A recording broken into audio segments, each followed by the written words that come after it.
Welcome, everyone, to episode 151 of Puppet Masters and Castle Freaks, the internet's leading all things Charles Band podcast. I am one of your hosts, Jared Hornbeck, coming to you from the Styrofoam Factory here in Brooklyn, New York. And I got to tell you, don't ever mess with a podcaster from Brooklyn, sugar.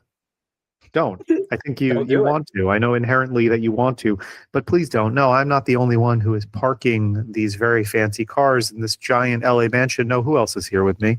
Well, it's me, lecherous old pustule Steve Guntley, reminding you all once again, don't pork on my barbecue.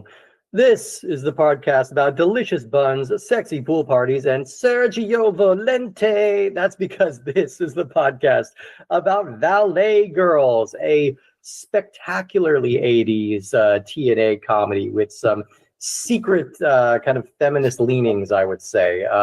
Kind of a delight. I had a really fun time watching this one, and we're very excited to be welcoming back a return guest who, according to the new term coined by Scott Weinberg, is now officially a freaky, a three-time guest. You are now called a freaky. Who is joining us here today? Well, Steve, listen, I told you once and I'll tell you again. I pay you to park our guests, not pork them. I'm sorry. Gross.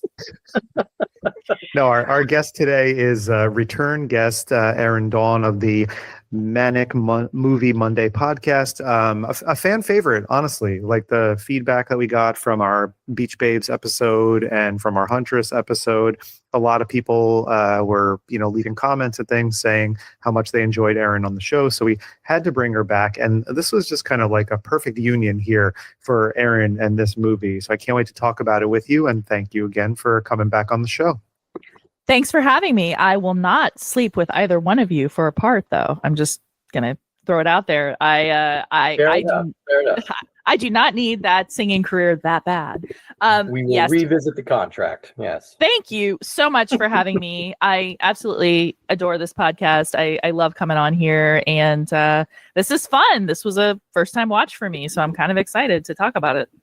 This is officially the least smutty movie we've had you on to talk about. It's not that it's not smutty. It's got a little bit of that, but like this is the least smutty movie that we've had you cover. So I've definitely not a movie that was on my radar, I think for pretty good reasons, because this movie's almost completely lost at this point. But I'm launching the campaign now to try and rediscover this one. If somebody can find a way to restore this print and put it on Blu-ray with like adequate audio, that would just be fantastic, because I think Valet Girls is I think this would make a really great companion piece with another movie we really enjoyed, Assault of the Killer Bimbos, which is another movie that in its presentation and in its title and its kind of styling and advertising looks like a broad like 80s sex comedy, but has a lot more going on underneath the hood than you might expect.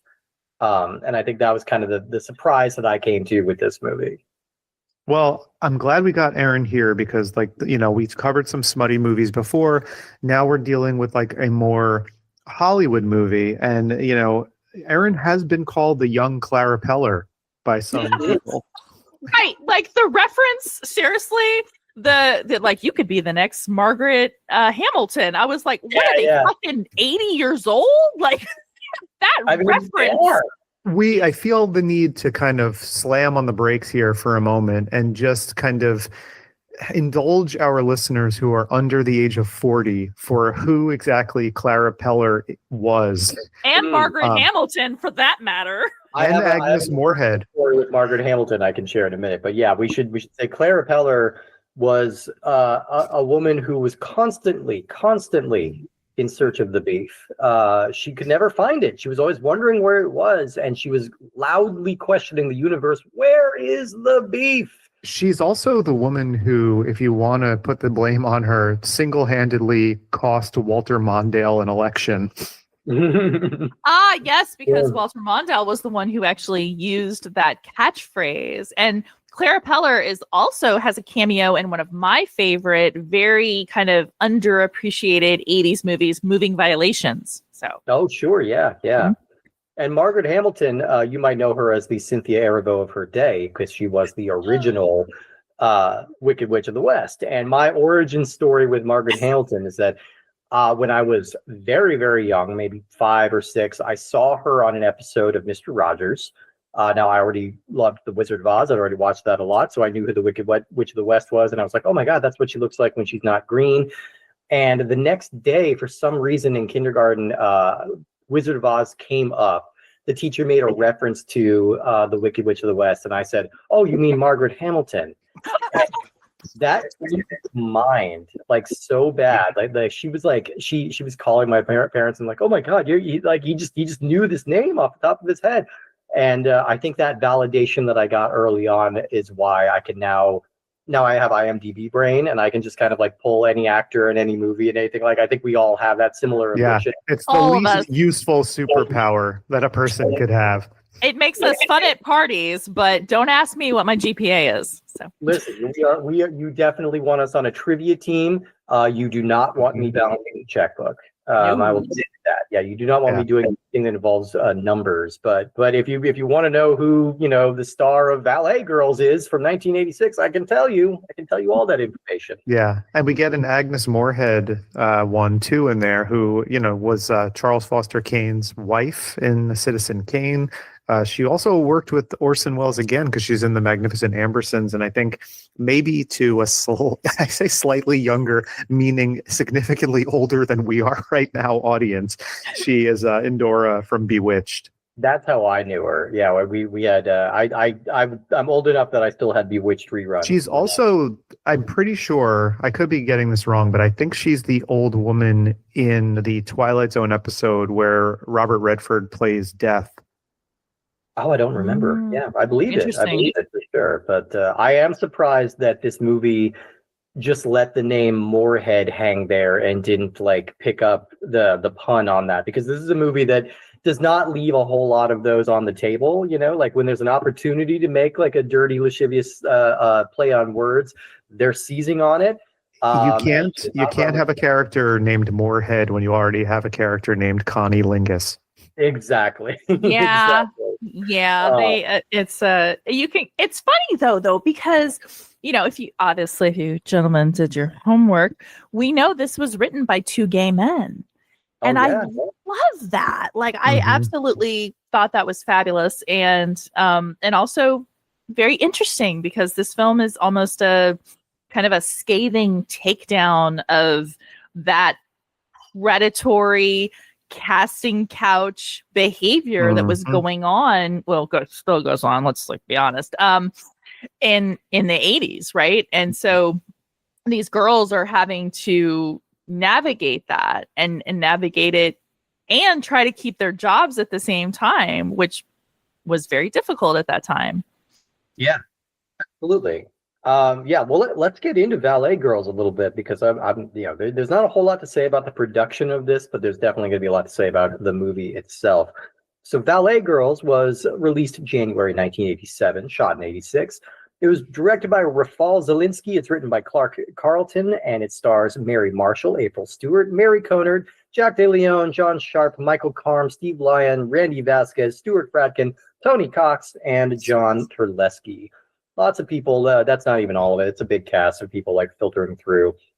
Apparently, Ron Jeremy appears somewhere in here. He's like on the couch. I think I missed him, but yeah, he's just the gross guy on the couch that has it fell asleep while eating, and he wakes up and eats the rest of what's on his shirt and then exits said party.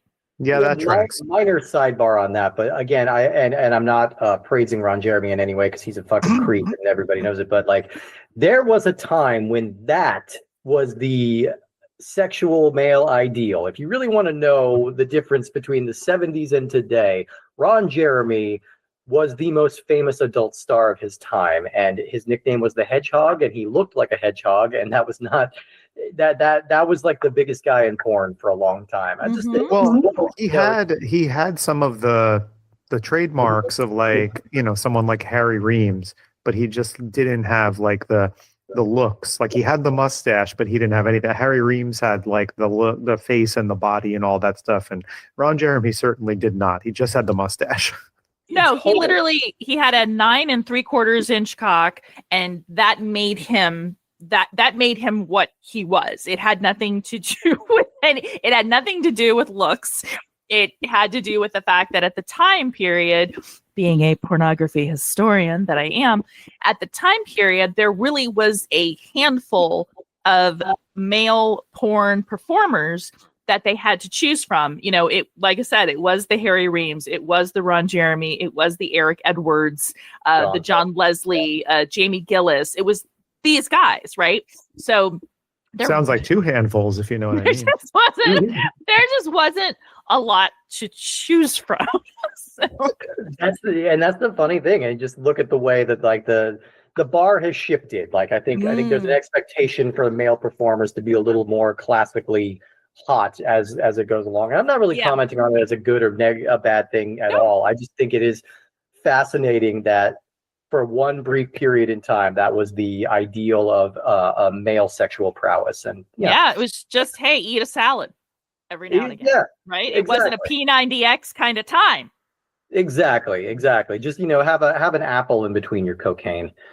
Now we've talked about Rafal Zelinsky once before. He was the director of the movie Spellcaster, which we talked about, featuring Adam Ant. But that movie was actually a bit of a departure for him because usually he specializes in lowbrow TNA comedies. Now, his first Hollywood film was Screwballs from 1982. And of course, it's immortal sequel, Screwballs 2, Loose Screws. He also did things like, did he do Hard Bodies or was that somebody else? No, he did not do Hard Bodies. I thought, did he do Screwball Academy?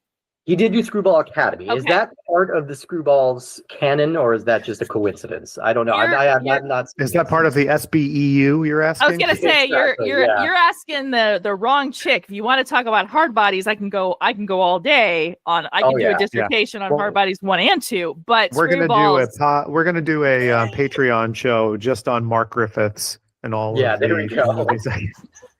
All I know is that Screwballs was one of those VHS covers that was in a lot of stores, and it was always very sun-faded. It always looked very, like, poorly taken care of, and just the illustration on it is just a cartoon of a guy trying to rip a woman's bikini off, like, playfully, though, because boys will be boys. Yeah, every movie poster that was made during this time was essentially just a copper tone ad.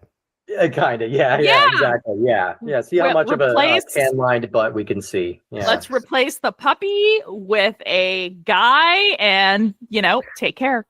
Wait, well, you know what it makes me think of, and like this is, we'll get into how I think we all like this movie quite a bit, and there's a lot of stuff I really do like, but the Screwball TNA comedy is like not a particularly favorite genre of mine. And it makes me think like I'm immediately picturing certain movie posters. And the one that jumps out to me, especially if we're talking about copper tone ads, is one for a movie that I really can't stand, which is the movie Zapped. Oh, God, that's a terrible film. Is that Bayo? It is. And Willie Ames, proto Charles in Charge. Yes, oh, yeah. I generally dislike this genre. I almost universally like this genre of movie poster. All very fun, like kind of like. I could look at Hot Dog the Motion Picture poster all day long. I do not want to watch the movie. Oh yeah, no, I'm with you. Like Joysticks was another one. Like great poster. Hate that movie. Terrible movie. But like like this was a real rush. It was like call it the post Porky's like. Post Animal House kind of like a gross out teen comedy boom, which would flare out and then it would have a resurgence in the late 90s when American Pie was such a hit, so this goes in cycles. I think Superbad is maybe the movie that kind of killed this genre in a way because like it does have kind of the horny teen sort of drive to it, but it also has a heart and a brain and is about something. And so I think it's harder to do a movie. Like I don't think audiences are going to accept a movie quite as stupid as a Screwballs or a Hard Bodies or something like that anymore. Like the tastes have just evolved. Like if we want to look at boobs, we can go on the internet. Like we kind of need a little bit more from like a movie at this point. Yeah, and Hard Bodies actually got remade as Board Heads later on, and it's not good. yeah, I can imagine.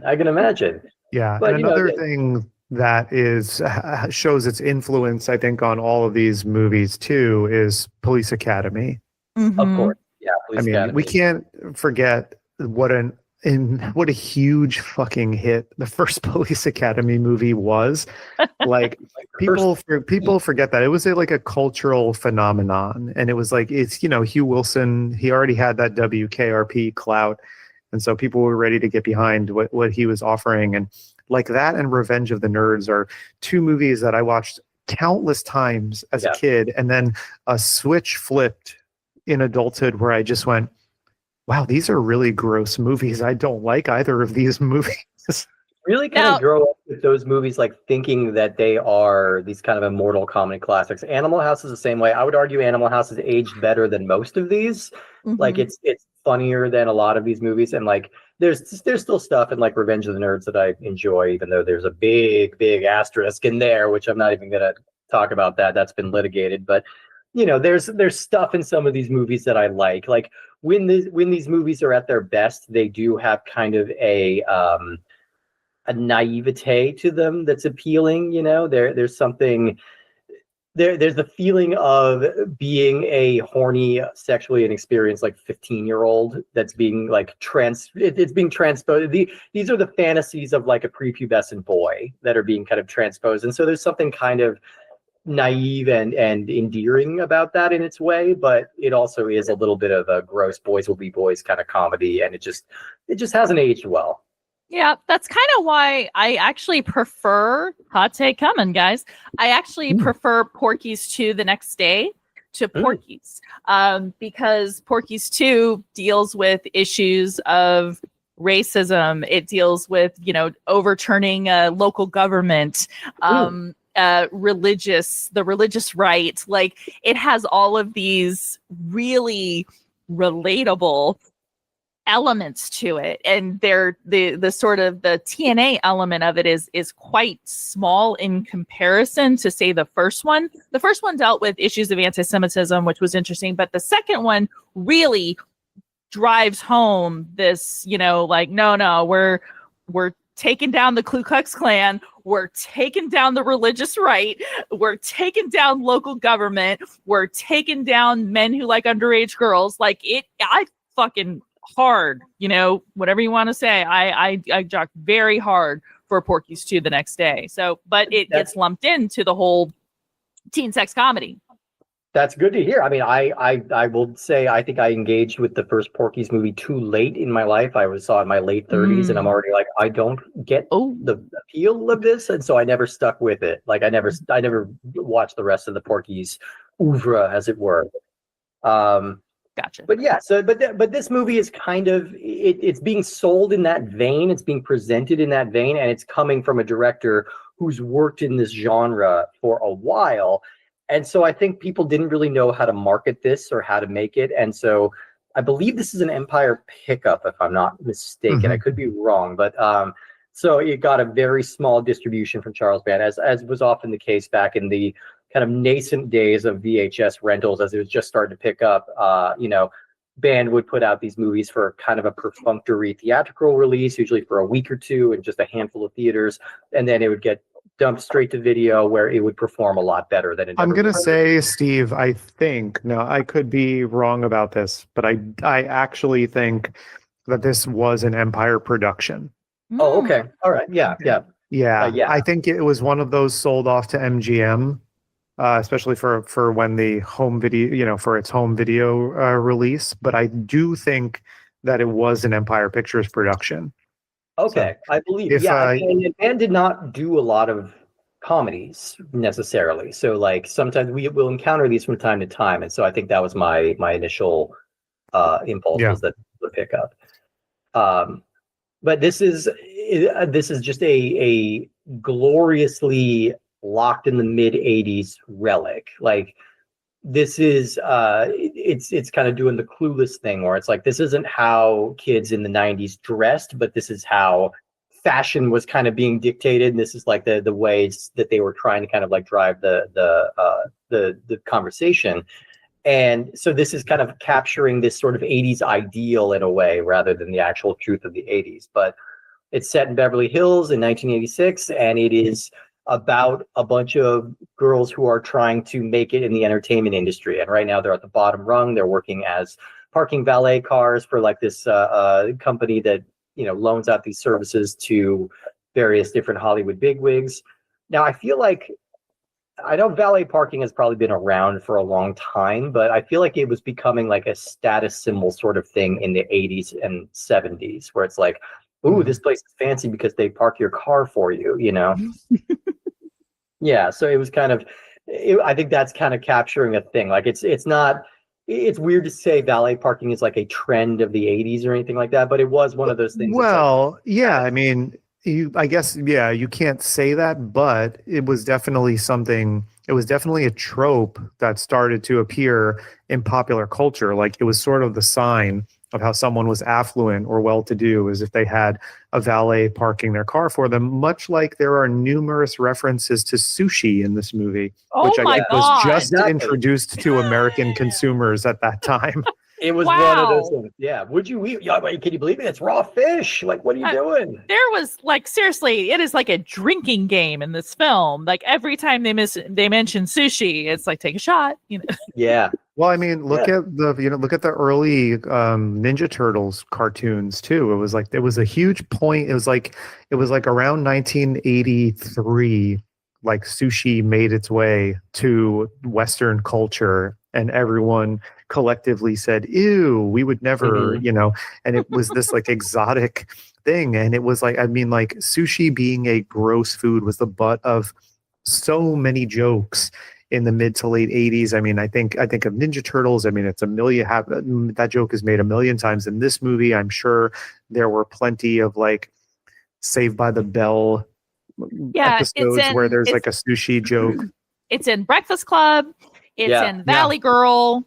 I mean, it's definitely, it's oh my God, why would you eat that? But it's a status thing, right? It's a status thing, and it's a hipness thing. Yeah.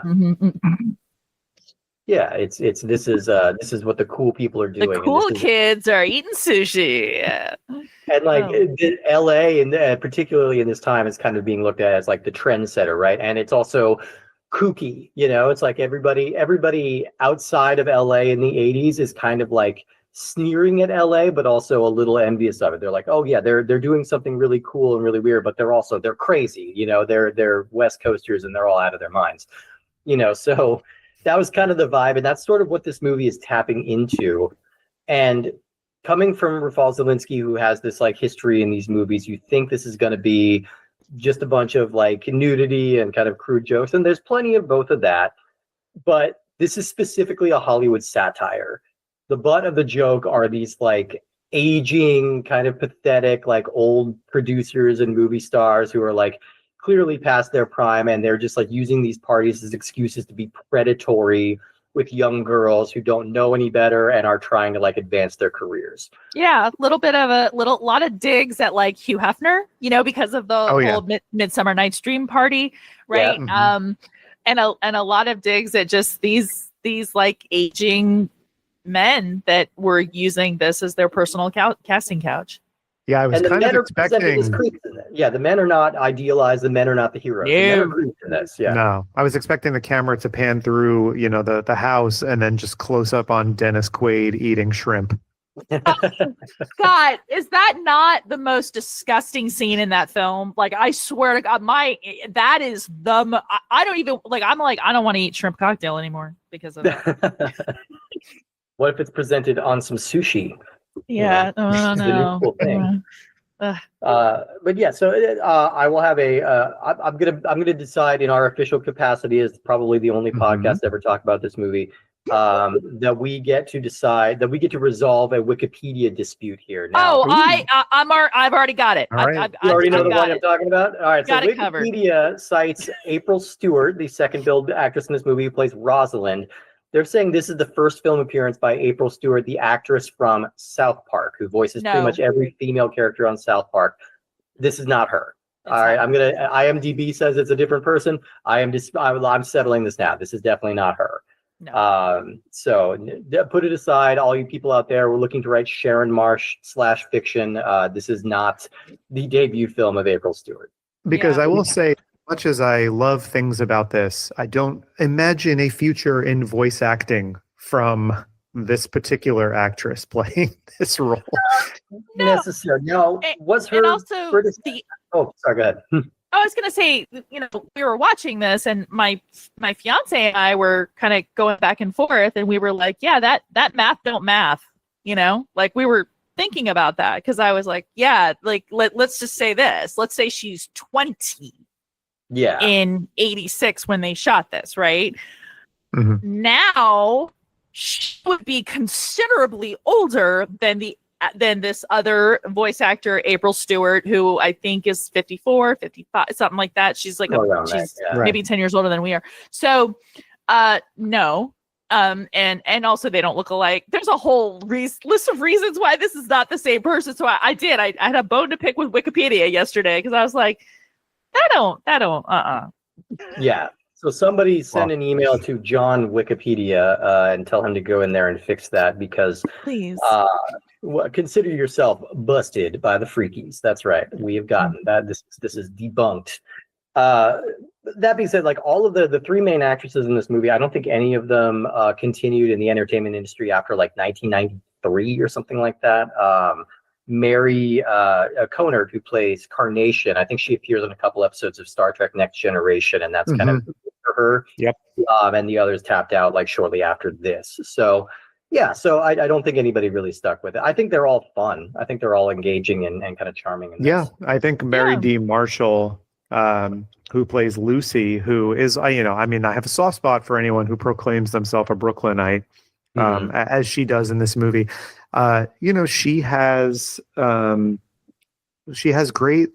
energy that I find to be a mix of like Jane Weedlin and Annie Potts.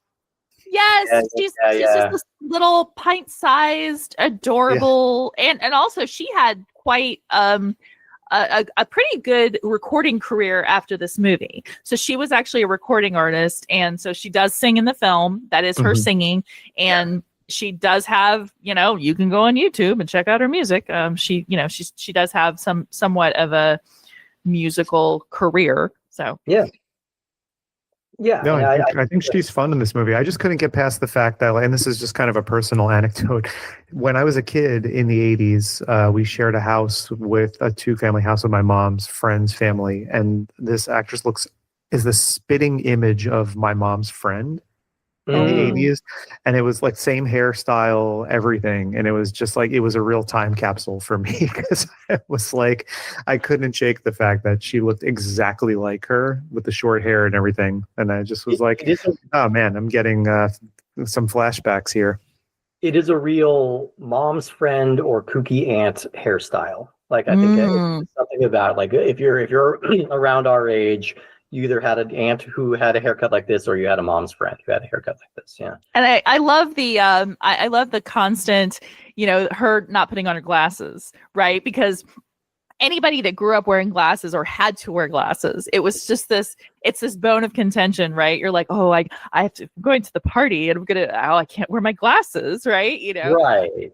And but you are blind without them.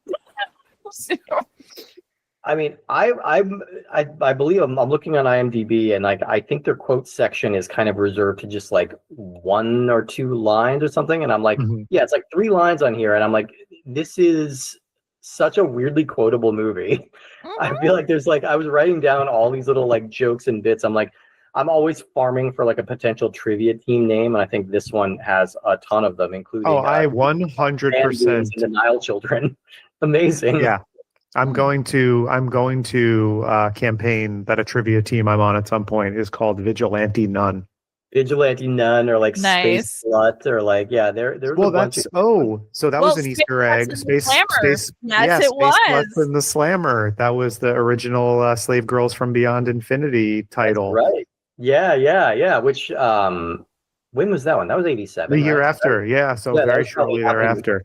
Right around the same time. I love that character too, because like you said, this is written and directed by gay men, and this character, this kind of aspiring nebbishy screenwriter guy is coded as like a gay man. He is a cutie, and he's just kind of like working this party so shamelessly. I think it's so funny that he's just throwing out all these hacky premises. And I also feel like Charles Band is off camera, like taking notes. Like, oh, vigilante? No, okay. Like Yeah, 'cause they're it just presented as gets- jokes, but these are total Charles Band movies. And it just gets more and more elaborate and campy and fun. And every time he pitches, you're just like, what's gonna happen next? Like it's so Yeah. interesting to me. I know this is a Classic very Tim Cheeseman. endearing. What's the one? It was the Lavender Year of the Lavender Vatican or something. I'm like, what is that? That sounds great. Is that just the young Pope? Like, I don't know. I didn't watch it, but it sounds like the young Pope.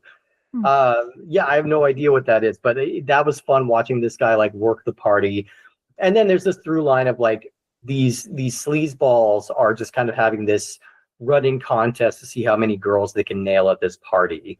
And they're kind of like, going back and forth like Gimli and Legolas, and just like being gross like that. And then the three girls are just sort of, they've got a rival team of like three boys who are caterers who are trying to get them fired. And they're like kind of getting up to some hijinks and stuff. So there's not really actually a whole lot of plot in this movie, but it does have some really good kind of like hangout vibes. Oh my God. You know what you just made me think of, Steve, when you said that? You were saying how there were these pitches that he was doing, but this was the other producer. And I got a genuine laugh for some reason. I don't really know why, out of the pitch for Fraturday Night Fever. Oh, I laughed so hard at that. I was like, that's genius, dude. Oh, yeah. And there's really funny names in here too. Like the hosts of the party are named the Smegmites. Dirk Zebra is like the movie star. Lindsay Bronsworth is the other guy. Alvin Sunday. There's lots of like fun character names going on in here, which I'm really enjoying. I loved seeing Tony Cox showing up. Now Tony Cox, little person actor, and so when you're a little person actor, a lot of the time you get stuck in like costumes or masks, or you're playing Ewoks, but you're usually playing masks, so it's always nice, like especially early on in the 80s when you see a little person actor who gets to show his face and like perform and be an actor. If you didn't recognize him from this movie, he's in Friday. He's incredible in Bad Santa, which is probably like just his absolute masterpiece performances. So good in that movie. And I think he's a lot of fun in this, just kind of like working the party and being a smooth guy. So like, but I weirdly, the movie this was making me think of a lot was House Party. And there's I don't know why, just kind of the energy of it was kind of House-esque, which is like, it's one big party. It kind of takes place over the course of one day and not really super plot driven, but we're cutting back and forth between lots of different people who are engaging in different kinds of antics. So like the three caterer guys are reminding me of like the three criminal, I forget the name of the rap group that those guys are, but Kid and Play. No, not Kid and Play. It's the three, the three guys, the guy with the goofy voice. Like the big guys. I thought it was, it's not the Fat Boys, but it's like, not, is it Full Force? Oh, I think it is Full Force. I think you're right. I think it's Full Force. Yeah. Go ahead. Feel free to fact check me, guys. Go ahead and at me. I live for that shit. Yes. Oh, I love it. Yes. Bow-legged Lou and Be Fine and Paul Anthony. Yeah. So let's find it. Full Force. Yeah, you're right. Full Force. That's exciting. I love being right about that weird random shit like that. And I don't know why. That's just a connection my brain was making to this. I'm just like, I'm not, House Party's a couple of years after this, and I'm sure they're not really in conversation at all. But the kind of playful, like fun hangout vibes were there for both of these. Mm-hmm. Now, can we talk about these guys for a second? The rival, the rival Valet group. So we've got Steve Lyon, who was a prolific male model back in the day. He has modeled for everybody from Gaultier to Versace.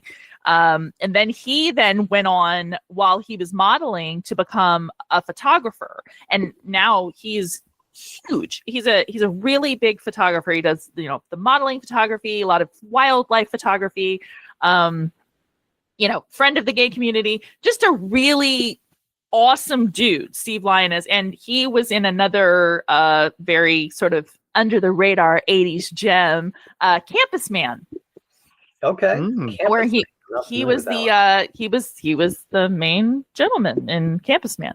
And so it's fun seeing him in another role, right? And then Stuart Fratkin, everybody knows from Dr. Alien, the lesser liked Styles in Teen Wolf 2. Right. Yeah, that's right. And also Ski School with Dean Cameron. And then the other gentleman, I don't know who that is. I wasn't familiar with him either. Wasn't familiar with him at all, but they're goofy, stupid guys kind of thing. They're I would say less problematic than most of the people in American Pie. So there's that, right? Yeah. Oh, absolutely. And then I mean the extent of their hijinks is Steve Lyon putting on an Amish beard. Yeah. And John Terlesky, who plays Archie Lee Samples, who is coming from Mississippi. Oh, my heart. He's one of those guys. I think he's appeared on at least one episode of every major TV show of the last 25 years. He just is a one to three episode guy. Oh, except looks like he did 26 episodes of Castle.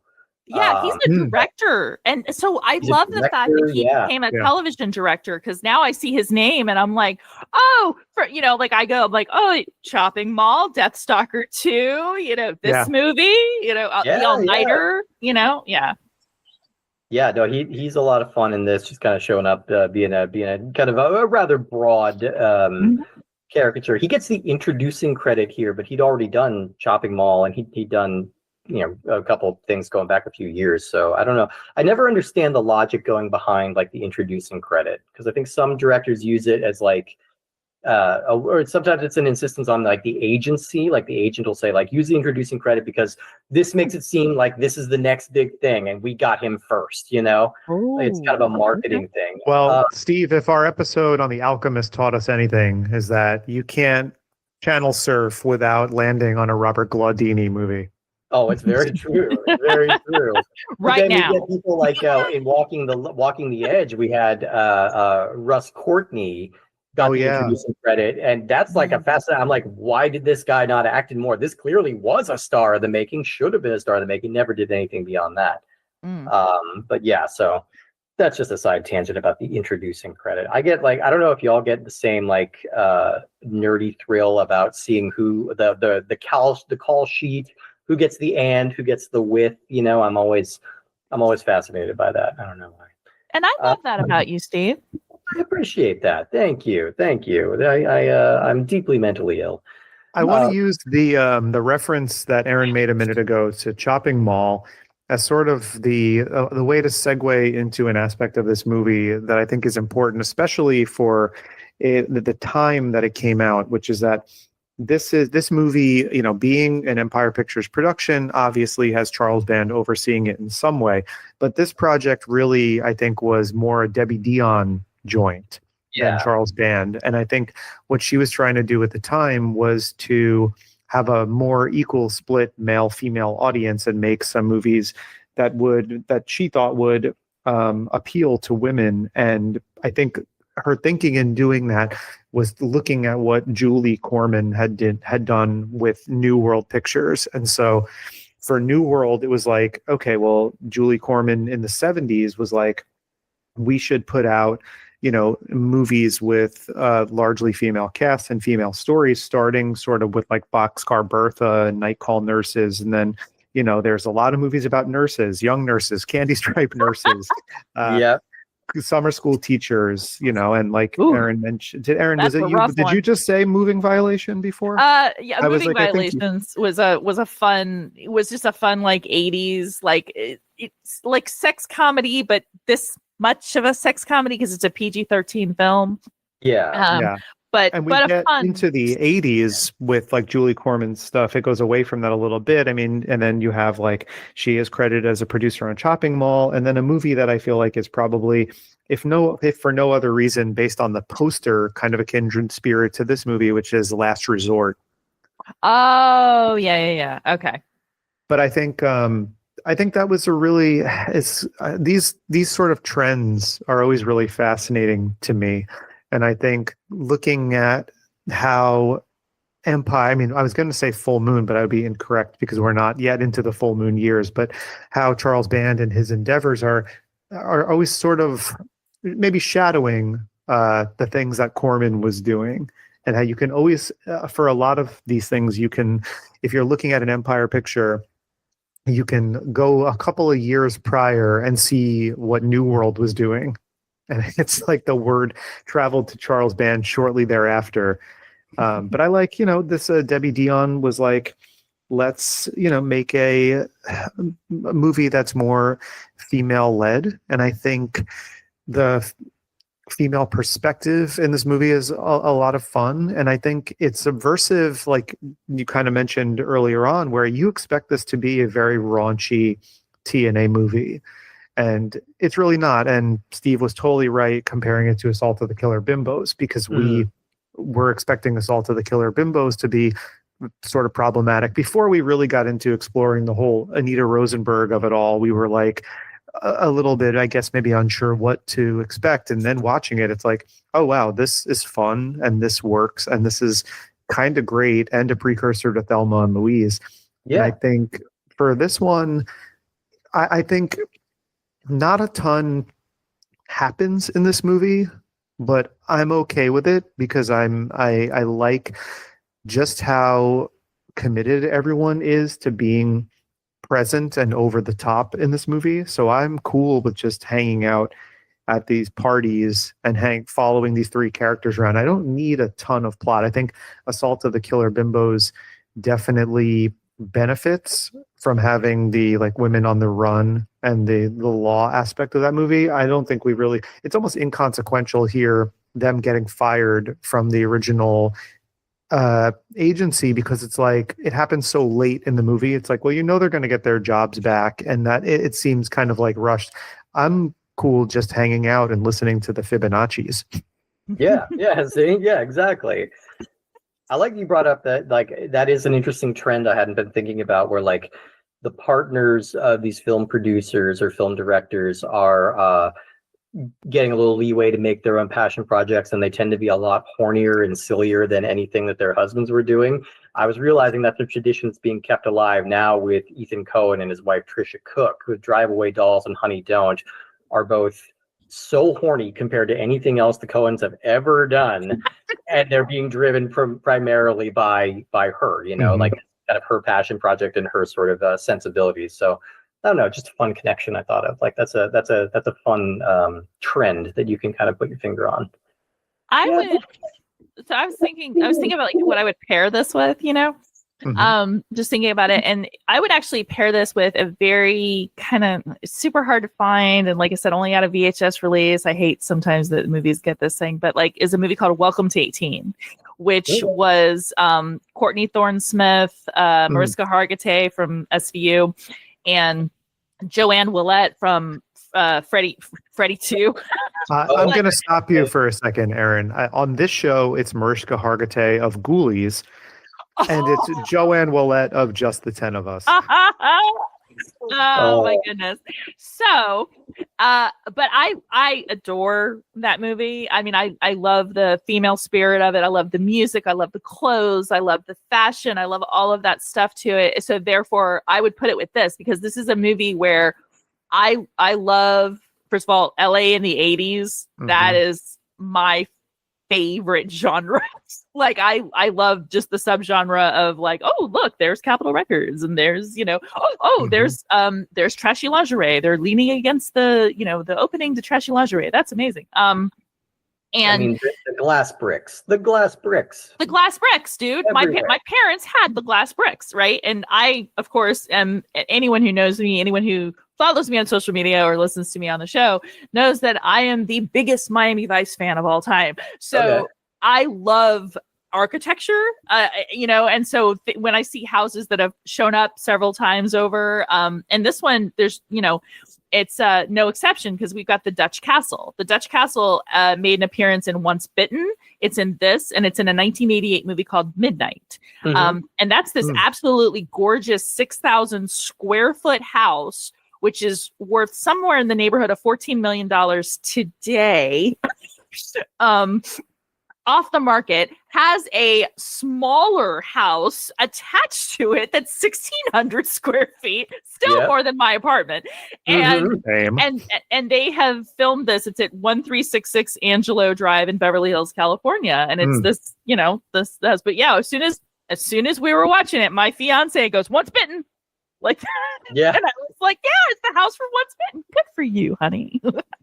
Nice. It's always really fun to pick up on stuff like that. I mean, this isn't exactly the same, but when I saw Maxine in the theater, I did that Leonardo DiCaprio pointing meme where I'm like, oh my God, they're at the Chemisphere. That's that's the body double house. Body double house, yeah. Right? Because that body double house gets used in a lot of different things, including as the model for Troy McClure's house in The Simpsons. So yeah. There you go. But yeah, you know, like I don't know. I so locked into the vibes of this movie. Like that's all you women have. are- This is a vibes movie. It's The a vibe plot is movie. inconsequential in this movie, which I think is what makes it more successful. I kept thinking, especially from the start, how many similarities there were, especially coming out in like around the same time between this and Vicious Lips. Yeah. But Which Vicious is a movie Lips that just should have dies had when vibes, its yeah. plot kicks in. Yeah, Vicious Lips is like it kicks off and you think it's like, oh, this is gonna be fun 80s vibes, and then you get an hour of sitting around in a dark, deserted spaceship, and then they try and repair it and it's too late. But this one is frothy and fun like throughout. I love that there are a lot of like running gags going on in the background. The waiter who just keeps getting progressively more trashed anytime people don't take his drinks, he just drinks them, and then he's offering Quaaludes and started to do all the ludes and falling in the pool. Like, fun recurring bit. I like that the women are coded as the smart, like in charge characters here, and that like the men are never glorified. Like I think they cast these older guys who are like being intentionally sleazy, like to make a point. Like these are not like hot shot, like young, like hip people. These are kind of gross old men. Yeah, and very pointedly, I love the fact that it was revealed that it was like a fake 50th birthday. Because when they first said it, I'm like, that guy is way older I was than like, 50 that guy's not years old. 50. Come I mean, on. That guy looks like a catcher's mitt. Yeah, it's so hard to tell. You know, They were like, for the still, 7th time, you know, like they were still which even moisturizing so, tobacco back then. So like, you know, everybody just looks like a saddlebag. You know, it was just, it's hard to tell how people aged back then. But I don't know. I think this movie had, I was surprised that this movie had like a point of view and a perspective and was a satire and did seem to understand like the cartoonish grind that you have to go through, like in order to get any kind of movie made in this milieu. And the fact that everybody's just so willing to buy into this, like knowing that it's an artifice, knowing that it's a game, but everybody's just kind of trying to get ahead of each other. And, it felt very pointed and maybe not the most profound take on Hollywood that you've ever seen, but certainly more intelligent than you would expect from a movie like this. Absolutely. It's fun. It's kind of what it's kind of what You Can't Hurry Love tried to be, kind of, because You Can't Hurry Love is one of those ones that sort of tried to satirize Hollywood and dating in Hollywood at the time, and trying to, everyone's lying about who they are, so it kind of has that element to it, whereas I feel like this is actually less exploitive than that movie.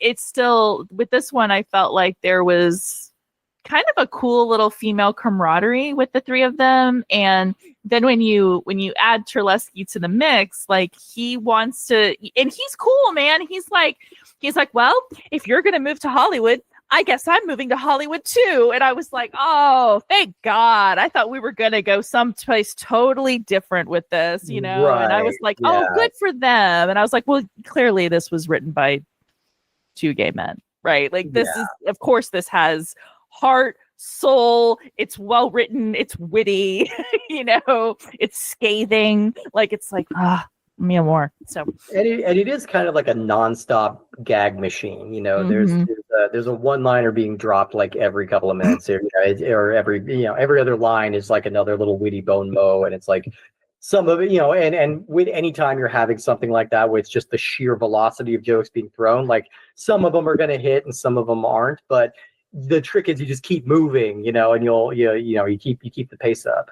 I don't think Yeah. I've ever used this descriptor before, but to me, this is like, and I've never actually seen one if it exists, but this is a perfect like trailer movie.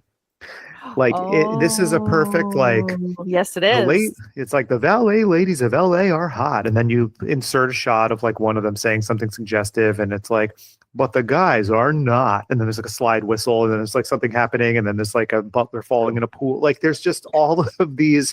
I feel like this thing lends itself because it has that kinetic energy. I mean, it's an inconsequential movie. It's not exactly like a profound movie, and it's not even always, I hate to use such a basic descriptor, it's not always a good movie, but like that's fine. Like it doesn't have to be. I enjoyed the whole time watching it. I did think that like this could have, there is an air of Rafael Zelinsky being sort of a director for hire on this one. Like, this is the kind of movie I make. I will show up and make this movie, but I don't really get, much of a perspective in terms of how this is directed. Maybe like this could have benefited from a female director or from somebody else who maybe wanted a little more to tell this type of story. But that being said, even within there are a couple of like generally well staged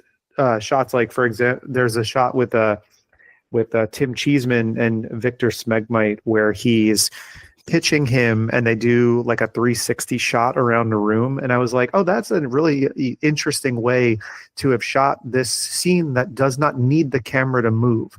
Like, we already know he's invading this guy's space, and like in a low budget movie like this, you would expect kind of some close-ups or two shots or static shots of characters in frame. You don't really expect cameras moving that much. And then there was another shot too where Lucy and Rosalind are walking through the mansion to find Dirk Zebra by the pool, and they do the thing where they walk through the mansion and the camera follows them from outside. And I was like, that was kind of artistically done, like in a way that it wasn't it didn't need to be. Like the camera didn't need to move and glide in that way, the way that it did. And so there were a couple of shots like this, and there's just a goofy energy to this movie that I found to be infectious. Like anytime that you put in these very obscure, like original songs, like I want this on vinyl because Steve and I have Assault of the Killer Bimbos on vinyl. And like, I want this on vinyl. I would love to have these songs collected if this exists. But I think I have Welcome to 18 on vinyl. And I paid $100 for that 20 years ago. I don't know how much it's worth now, but 20 years ago, my little, 7-year-old at heart was like, I'm going to own the Welcome to 18 soundtrack someday.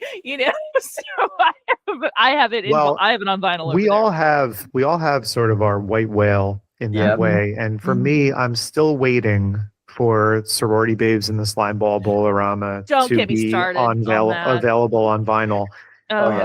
Jesus. It's just not, it's not out there.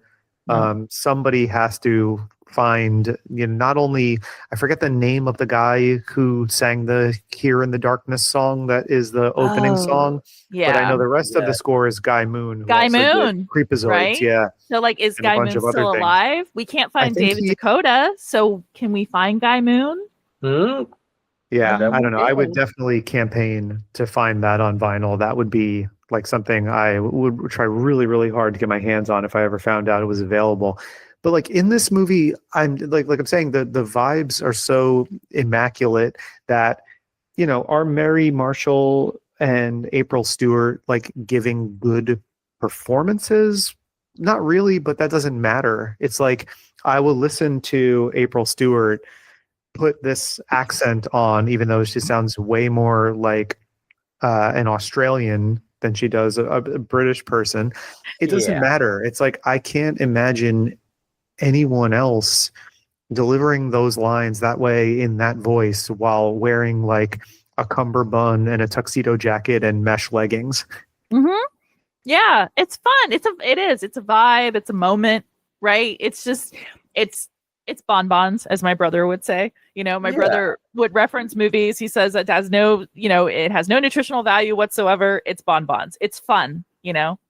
Yeah, exactly. I mean, the real only knock I have against this movie, and it's not its fault, it's just that the only way we were able to watch this was on Mhm. YouTube in like a poorly dubbed VHS quality. This was never released on DVD. Like, so this is kind of the best you can get unless you own a VHS copy that somehow looks better than this YouTube copy. So the audio is pretty washed out. Like it's not like the film preservation hasn't really been there, but throwing it out there, Arrow Video, if you want to dig this one up and do a plus up on it, like I think this Yeah. movie has kind of the makings of a cult classic, and I would hate for it to be lost to time. I mean, think about all the stuff that Kino Lorber does and Mhm. any of those guys, and you're just like, come on, there are some things that definitely need to be resurrected, you know? Come on, Giannis Films. Do you think we need Oh Hazard Balthazar and not Valet Girls? What's wrong with you? Every time we've encountered one of these Empire ones that's hard to find, I've had the same thought. And it's like with The Caller or with Ghost Warrior or with now Valet Girls, once I'm like, can we please just get another Empire of Screams box set? Like Arrow, you did such an incredible job with that first box. I'm forgetting off the top of my head what one of the other movie. There was another movie, maybe it was, or not Arena, because Arena's in the box, but it was something. It wasn't the Eliminators. There was another Empire Maybe Eliminators. movie. Oh, it was Enemy Territory, which Oh yeah. That is getting a restoration finally. Yeah. yes, and then maybe Deadly Weapon too. I wouldn't mind getting cleaned up in some kind of available format. I feel like a lot of these things, 88 films or 101 films in the UK put them out. But if you're someone who's stuck with only Region A, you're not going to be able to get them, unfortunately. But I would love to see this because, I brought up Vicious Lips before, and Vicious Lips has some really good Sue Sad songs. It has a really great aesthetic for part of it. I mean, listen, I'm probably a bigger Albert Pune defender than most people, but like even in that, it's like that movie, it sort of dwindles any good graces it has because it doesn't really go anywhere, and then it comes back with the Lunar Madness song, which is pretty cool, but it's really meandering, whereas this I feel like is so much more like frenetic and focused. Kind of, I didn't really feel like this dragged at all in the 82-minute runtime, but like the version of Vicious Lips that's out there is like at least DVD, possibly Blu-ray quality, like HD. I mean, it looks fantastic. I remember watching it for the show, and it's like a gorgeous print of the movie that's out there. This, I wish we had that of this. I would love to see an HD version of this out there. And like, some of the ones that were these VHS transfers, like I know we've got, or we're getting, I should say, or maybe it came out already, but Bad Channels got a Blu-ray and other things. I really, again, Arrow Video, if you're listening, like Empire of Screams Volume 2 with Valet Girls in there. You can't find anybody to talk about for your special features, make documentary. I'm available. I'm here. You can basically just listen to our show if you want to curate this box set of things you want to say. I'm just saying. I know it's not quite that easy, but we've got it. We've done the work for you. I'm just saying. I had a great time with this one. And as always, I had a great time talking to Erin. Thank you so much for being back, for being one of our elite freakies. You're in the club now. You're one of the, we're sending you your velvet jacket. It's exciting. And the next time we find something smutty and lowbrow, you are going to be first number on the hotline that we are calling. I was going to say, I'm going to be on the PM Entertainment podcast talking about Bikini Summer and there you go. a bunch of other direct to video smut. So I am super excited to be your Sherpa up the mountain of trash. Love to hear. We love when we're able to bring in an expert, and I personally love your area of expertise because I know, and the things that are in your wheelhouse too. I feel like we're very kindred spirits in a lot of ways because I remember talking to you recently when you were reading Brad Sykes' book of the what's it called again? Neon Nightmares. Neon Nightmares. That's it. I was like, Yeah. it's something Nightmares, but it's a book that is all about just like 80s set 80 LA set 80s thrillers from LA the 80s noir. and 90s. It's like, oh, dude, Yeah. I Yeah. love that. It just- That is my thing, right? Mhm. I love Same. just the sleazier the better, baby. Yeah, and I feel like every third day I could pop on the We Kill for Love documentary if I needed to. Me too. I have done that. I have been like, well, it's going to be a slow day at work, so might as well pop on 4 hours of erotic thriller documentary right now. Why not? Come on. Well, where can people find all of your stuff? What are you working on? Everything that all the awesome stuff that you're doing. Oh my goodness gracious. Well, we've got a Shining episode coming out soon. We're trying to release that in time for Christmas. We've got a Jaws 3 episode that we're going to drop just for funsies. Mhm. And next year is, we got a lot of fun stuff coming. Also, I'm still doing Jello shots and I've done it for a while. We're going to pick up more with it next year, where we're going to have a once a month Jello shots episode. So very excited about Nice. that. Anybody who would like to follow us, please do so on Instagram at Manic Movie Monday Podcast. You can listen to episodes on Spotify, Apple Music, Amazon Music, wherever you get your podcasts. But yeah, me and Hillary are excited about 2026, bro. Like this is our year. Woo! Yeah. Oh, love to hear it. Love to hear it. Excellent. And if you're a fan of this show and you've never listened to Erin's podcast, like it's great because you'll sometimes find some overlap. And so I want to highlight, I know you guys did a very fun episode on Mansion of the Doomed, which is a movie that we covered on our show. And, it's fun to listen to other people talk about the same stuff because it's like, obviously, we're all bringing in some background information that we read about or whatever. But then once we're talking about the movie proper, there's different references and different opinions and stuff. So if you're a fan of this show, definitely check that out because you're going to find a movie in there that you love. If you love what we do week to week, the best way to show us is to go on to Apple Podcasts or wherever you're listening. And if there is a rating function, drop us a 5-star rating. If there is a function to review the show, then please, give us a little review and tell us what you like about the show. It just helps the show grow in numbers and reach a lot of new people. If you want to keep up with us, what we're doing, on a week-to-week basis, the best way to do that is on Instagram. You can follow us at @puppetmasters_Castle Freaks, and you can follow me at _Giallo_Jared. Also, the show will be promoted on Blue Sky, and the audio versions will continue to be on YouTube and our YouTube channel. So if you like using YouTube to listen to audio podcasts, which a surprising amount of people do, subscribe definitely to our YouTube channel. Maybe at some point there'll be some more content added to that channel, but it's hard because Steve's got a whole other podcast that he wants to take time to promote. So Steve, what else have you got going on? I sure do. I'm also the host of the show Cinema Arcade. That's cinema and arcade mashed together. That is what we do. We are watching movies and playing the video games based on them. You're hearing this in the end of January, so we are just about wrapping up our deep dive into the Mummy series, the Brendan Fraser version of the Mummy series. So I believe you'll be hearing the Scorpion King episode this week, if not the Tomb of the Dragon Emperor, one of those.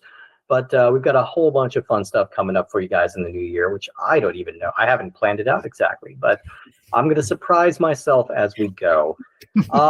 And you're going to want to be sure to check us out again next week because we are getting back into the well. We're going back to the Puppet Master universe. And this week, we're going to be talking about kind of the two of the bastard offshoots of the Puppet Master series. The movies that made it clear that this series needed a little bit of a revival and a little bit of a new direction. We're talking about Puppet Master: The Legacy and Puppet Master versus Demonic Toys, which I think will finally, I keep saying this, but I think this will finally put the cap on our Demonic Toys franchise. Nice. Unless there's, another movie coming out shortly that I don't know about. But we record these episodes generally like a little bit in advance, and there's like a 94% chance that there'll be a new Demonic Toys movie that releases between the end of this sentence and when this episode is released. the new teddy bear movie or something. I don't know. Yeah, they'll cross over. But definitely check us out for that next week. Heading back to Puppet Master. And thank you everybody for listening. And I'm just gonna wait here for my car.